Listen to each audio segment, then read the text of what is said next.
My name is Sergeant First Class Zachary Lapierre. Been in the Rhode Island Guard for 17 years. Currently the Readiness NCO with Alpha Company 182. And today I want to talk to you about listening. Really one of the biggest leadership traits that I can come up with is listening. It took me a long time in the infantry to I wouldn't even say the infantry. It took me a long time in general as a leader to kind of realize that listening is actually one of the biggest things that you can do. You can use this topic of listening really throughout your career or kind of your everyday life. I think a lot of people tend to want to answer a question or I know this one. Want to kind of jump in and tell them their story, right? So you're having a conversation and then all of a sudden it's like, oh yeah, well I went here, or they call it like the one-upper, right? Actually, you were since you started. I think just being able to listen, not just listening to where, how does this relate to me?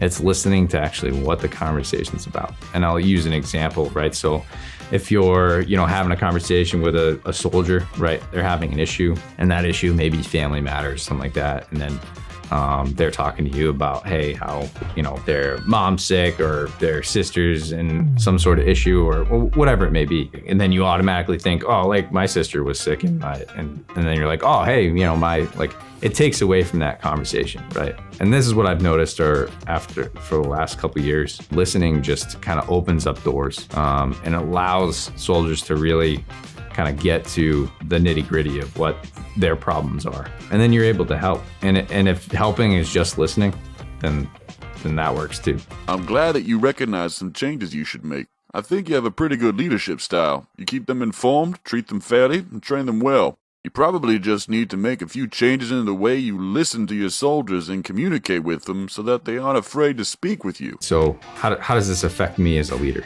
right? If you're known to listen to soldiers. So let's say so-and-so comes to you and they're like, hey, I got this issue, whatever, and you take that time to kind of go through that process with them. Eventually people see you as somebody that they can come to for their problems. So don't get me wrong, are there still on-the-spot corrections? Absolutely. And I'm not saying this is for every situation. On a live fire range, you're not gonna grab your dude and be like, hey, what's the problem? There's a time and a place, but I think opening yourself up to be that kind of sounding board, your soldiers are going to look to you as somebody that they respect and they listen to. If you can be a team leader that is hard charging, but then also able to kind of, hey, you don't look so good, like what's going on? It's a balancing act, but I think it'll benefit you tremendously in the future.